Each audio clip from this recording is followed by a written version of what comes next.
Hey Doug, how are you? I'm doing good. Good. For those that might not know, this is Doug Roskelley from Tero Estate Vineyards, or Tero Estate Winery. I guess just Tero Estates, whatever. Windrow Vineyards and Tero Estate Wines. Okay. And we're here on top of the, wine building here, about 3 stories up, hanging out, overlooking the vineyards. And this is Milton-Freewater area. So Doug, tell us a little bit about why you guys chose this particular site.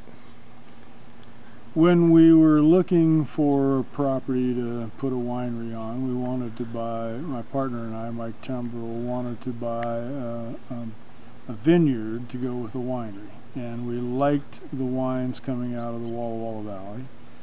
And we came here to look for property. Initially, we were looking for bare ground that we might plant, but this vineyard turned out to be available, and it's one of the oldest vineyards in the Walla Walla Valley, and as we researched it, we found that it had great wineries had been sourcing fruit from here because of the fruit that grows here, so it was kind of a natural, and we feel lucky to have gotten it. Tell us a little bit about your personal passion and how you got into wine. I got into wine a long time ago. Developed a love of great Bordeaux wines and Italian wines, and it's been many years, and I'd never really thought I would be in the wine industry other than a consumer. But living in Woodinville for 28 years, it kind of grew, the wine industry there grew up while we were there, and we got to see it grow and got to participate in some of the wineries, and it became a reality that maybe this could be something that we could do. And originally it was going to be a much smaller operation, but here we are, and for an old couple, it's not much of a simple operation anymore. What do you think about this this issue of so many Walla Walla wineries pulling fruit from the Oregon side of the border? Walla Walla gets a lot of credit for that. However, technically it's growing on the Oregon side, and yet you guys aren't invited to many of the Washington events because you're not technically a Washington winery. Yeah, it's one of the things about AVAs. An American viticulture area is not designated by a political boundary. Or state boundaries or anything? No, it's designated based on geography. So the Walla Walla AVA does dip into Oregon, and about 1/3 of the total acreage is on the Oregon side of the border. And I'm prejudiced, but I think the Oregon side of the border grows the best fruit. But at the same time, the Washington side of the border, where our main draw is Seattleites, has the best opportunity for a lot of wineries for direct sales because they're in-state rather than cross-state.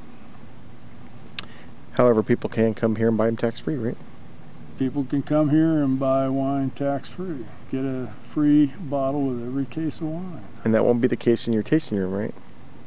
Well, if we build a tasting room in Washington, then that's correct. We would have to charge the Washington taxes, be appropriate. Is there any place in Washington that you guys are eyeballing right now for a tasting room that you want to talk about, or? Well, I don't want to talk about a specific location, but we are looking in Walla Walla. We're not ready to jump to Woodinville, and we're not ready to go to Portland. Or Leavenworth? No, we're just way too small at this stage, and it has to be more local so that we can man the room ourselves. And we'll know more in the next couple of months. As we're looking out to the vineyards here, can you point out the different blocks of what you guys got grown here? Since we got a good vantage point. What you're facing is our old block, which is the oldest block of vines on our vineyard. It goes back to the early 80s. It's Cabernet Sauvignon. We're 70% Cab Sauv on this vineyard. Directly below us is Malbec. We have about 6% of our acreage is planted in Malbec. It's the oldest Malbec in the Walla Walla Valley. Out beyond the house is more Cabernet Sauvignon. To the right of the big tree of the house, far right, is Merlot, and kind of behind the tree is our Cab Franc. And newly planted out beyond the wind machine to the right is some Petit Verdot. And we've got some newer plantings just from this year. That is some Charbonneau and a little bit of Petit Syrah. And you guys are 25 acres? 25 acres planted. We're a 33-acre property. Okay. Do you expect that you'll take up the rest of the acreage sometime and more vines, or? We don't have any more room to plant. We're Okay. done. So as far as feasible, what's feasibly planted is planted. Yes. And how's your relationship been with the neighbors? I mean, I know this area is relatively new to you guys, moving in from the west side. Everybody been pretty nice out here so far? Everybody here is wonderful. We love this lifestyle. We're working hard to fit in, and I think we're being accepted pretty well.